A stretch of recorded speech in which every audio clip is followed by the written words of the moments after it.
আসসালামু আলাইকুম, শুভ সকাল। প্রতিদিনের মতো কাজ শুরু করলাম রান্না করতে। পাতলা খিচুড়ি রান্না করব। আগে সিদ্ধ করে নিয়েছি, গাজর আলু দিয়ে দিব। দিয়ে দিলাম ভাত আছিল, ওগুলো দিলাম, দিয়ে ভাত দিয়ে পাতলা খিচুড়ি রান্না করতেছি। রসুন বাটা, আদা বাটা, জিরা, ধনিয়ার গুঁড়া, হলুদ, লবণ, কাঁচামরিচ সব মশলা দিয়ে দিলাম, দিয়ে ভালো করে জাল করব।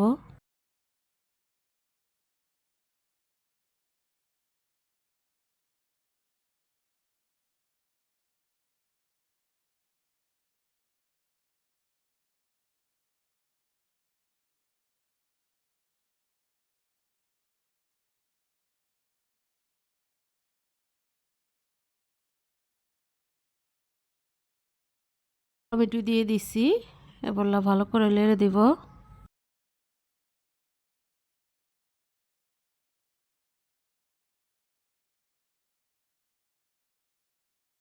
দুইটা ফ্রাই হয়ে আসছে, এখন বাগার দিয়ে দিব। বাগারের জন্য কড়াইতে দিলাম তেল, দিয়ে দিব রসুন পেঁয়াজ, ভেজে নিব ভালোভাবে।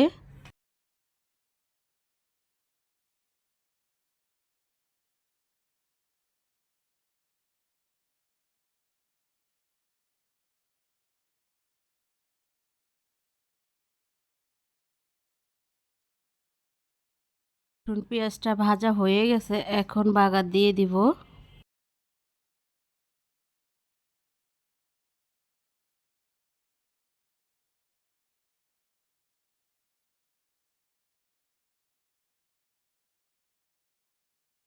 বাগার দেওয়া হয়ে গেছে, এখন ভালোভাবে নেড়ে দিব।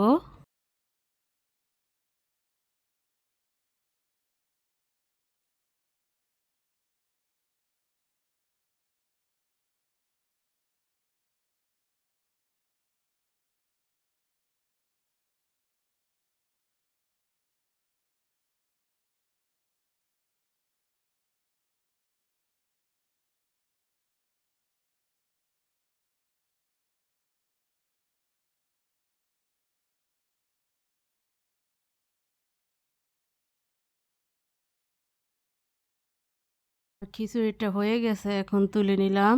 ডিম বোনা করব, কড়াইতে দিলাম তেল, দিব পেঁয়াজটা একটু ভেজে নিব।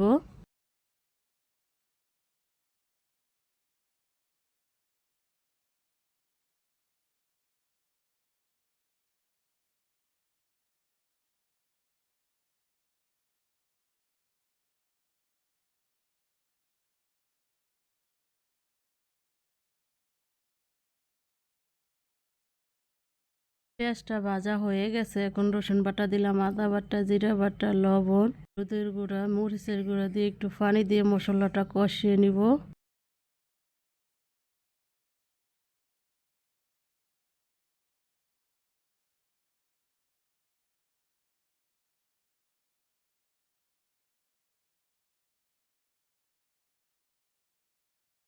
টমেটো দিয়ে দিব, ভালোভাবে কষিয়ে নিব মশলার সাথে।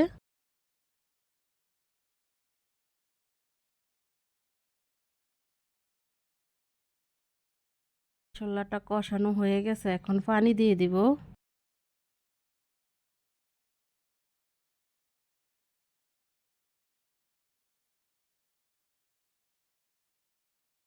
শর্টকাট ডিম বোনা, এভাবে ভেঙে ডিম বোনা করলে অনেক মজা লাগে।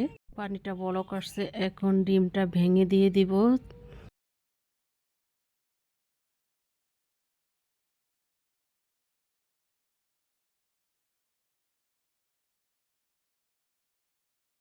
ঢাকনা দিয়ে রেখে দিব।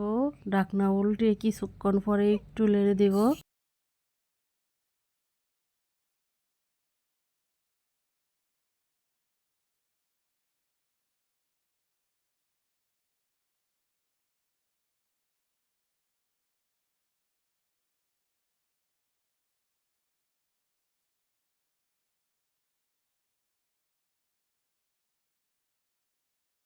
আবারও ঢাকনা দিয়ে রেখে দিব, লো হিটে রান্না করব ডিমটা।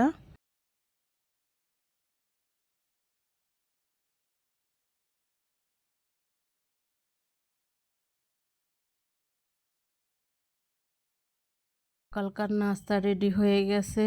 ডিম বোনা, শুটকির ভর্তা, আগের গরু গোশত ছিল সেটা। এই যে সকালকার নাস্তা খিচুড়ি। মাছ ভাজবো, কড়াইতে দিয়ে দিলাম তেল, তেলটা গরম হয়ে গেছে, দিয়ে দিলাম মাছ, মাছটা উল্টিয়ে পাল্টিয়ে ভেজে নিব। পটল দিয়ে আলু দিয়ে মাছ দিয়ে রান্না করব।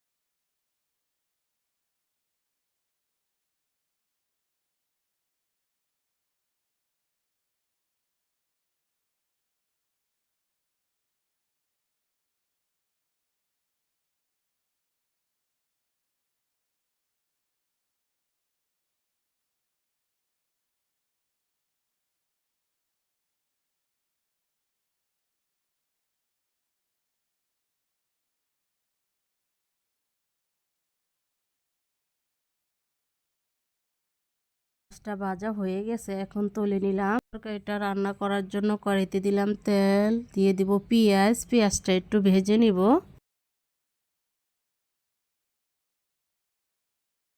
পেঁয়াজটা ভাজা হয়ে গেছে, এখন রসুন বাটা দিলাম, জিরা বাটা, লবণ, হলুদের গুঁড়া, মরিচের গুঁড়া দিয়ে দিলাম, পানি দিয়ে দিব, দিয়ে ভালোভাবে কষিয়ে নিব।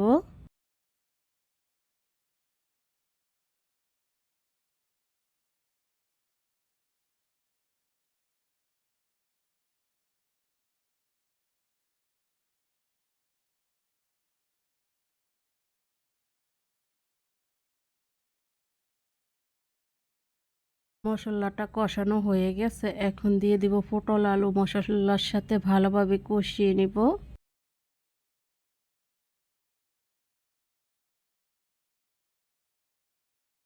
কষানোর জন্য একটু পানি দিয়ে দিব, ঢাকনা দিয়ে ঢেকে দিব, কিছুক্ষণ পরে ঢাকনা উল্টে একটু নেড়ে দেব।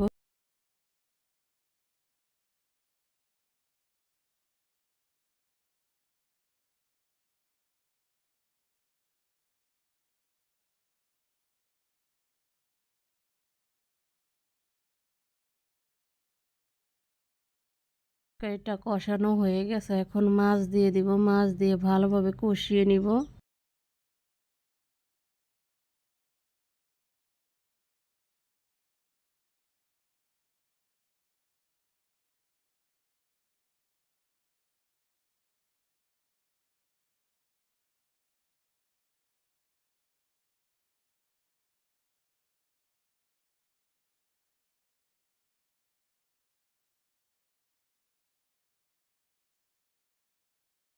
তরকারিটা কষানো হয়েছে, এখন পানি দিয়ে দিব।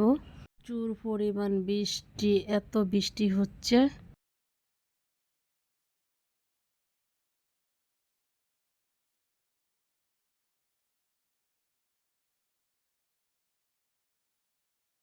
ঢাকনা দিয়ে ঢেকে দিব, কিছুক্ষণ পরে ঢাকনা উল্টে একটু নেড়ে দিব।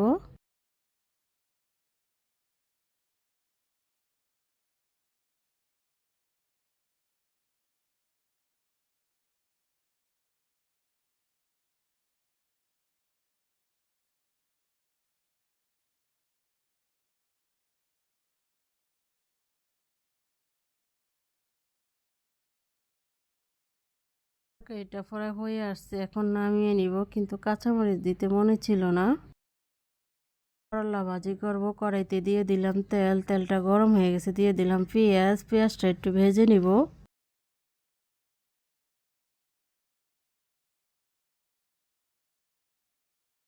পেঁয়াজটা ভাজা হয়ে গেছে, এখন দিয়ে দিব করলার আলু, এখন দিব কাঁচামরিচ দিব, দিয়ে ভেজে নিব।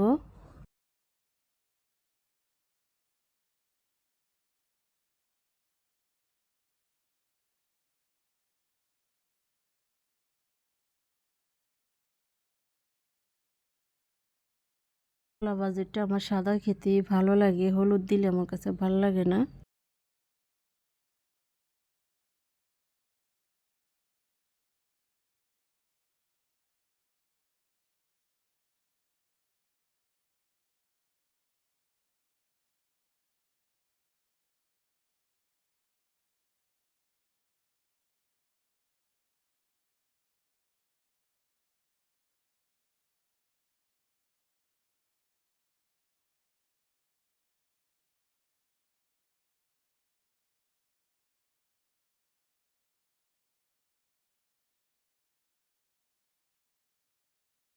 ভাজিটা হয়ে গেছে, এখন তুলে নিলাম। একটু আলু দিয়ে শুটকি দিয়ে রান্না করব। কড়াইতে দিলাম তেল, তেলটা গরম হয়ে গেছে, দিয়ে দিলাম পেঁয়াজ, পেঁয়াজটা একটু ভেজে নিব। পেঁয়াজটা ভাজা হয়ে গেছে, তেলের ভিতরে শুটকি দিয়ে দিলাম। এটা শেপা শুটকি, এভাবে তেলের ভিতরে ভেজে রান্না করলে অনেক মজা হয়। এখন দিয়ে দিব রসুন, রসুন আস্তা কোয়া খুলে দিয়ে দিলাম, একটু কেটে মাঝখান দিয়ে। রসুনগুলা দিলে খেতে ভালো লাগে।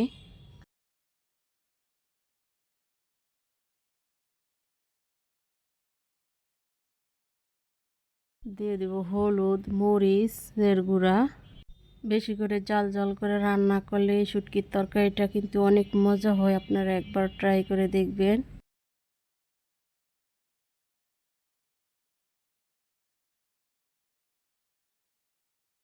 একটু পানি দিয়ে দিলাম। আমার ভিডিও ভালো লাগলে আপনারা লাইক, কমেন্ট, শেয়ার করবেন, পাশে থাকবেন। আমি একজন ছোট নতুন ইউজার, আপনারা আমাকে সাপোর্ট করবেন, পাশে থাকবেন। আমি আপনাদের পাশে থাকার জন্য চেষ্টা করব ইনশাআল্লাহ সব সময়। কষানো হয়ে গেছে, এখন আলুটা দিয়ে দিলাম, দিয়ে ভালো করে মশলার সাথে কষিয়ে নিব। এরকম ভাবে সুন্দর করে কথা বলতে পারি না গুছিয়ে, আমার যদি কোনো ভুল টুরকি থাকে ক্ষমা করে দিবেন ছোট বোন হিসাবে। আর আমার যদি কোনো ভুল হয়ে থাকে আমাকে কমেন্টস বক্সে বলে দিবেন, সংশোধন করার জন্য চেষ্টা করব। না উল্টে আবার একটু নেড়ে দেব। এইভাবে রান্না করে খেতে এটা কিন্তু দুর্দান্ত মজা হয়।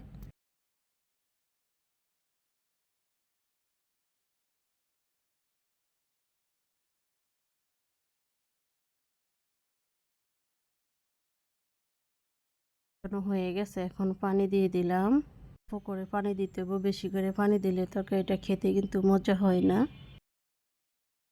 ঢাকনা দিয়ে ঢেকে দিব, কিছুক্ষণ পরে ঢাকনা উল্টে আবার একটু নেড়ে দিব। ঢাকনা উল্টে একটু নেড়ে দিব। তবে রান্না করে খেয়ে দেখবেন অনেক মজা হয়। আমি ছোট বাচ্চা নিয়ে কাজ করি, অনেক কষ্ট হয়। আপনারা যারা কাজ করেন তারা তো বুঝেন। সবসময় আমাকে একটু সাপোর্ট করবেন, আপনারা একটু সাপোর্ট করলে আমাকে অনেক একটু উপকার হবে। কাজ মানুষ শখের জন্য করে, কিছু সমস্যার জন্য করে। মতো রান্নাটা এখানে শেষ। কালকে একটা নতুন ব্লগ নিয়ে আসবো। আসসালামু আলাইকুম।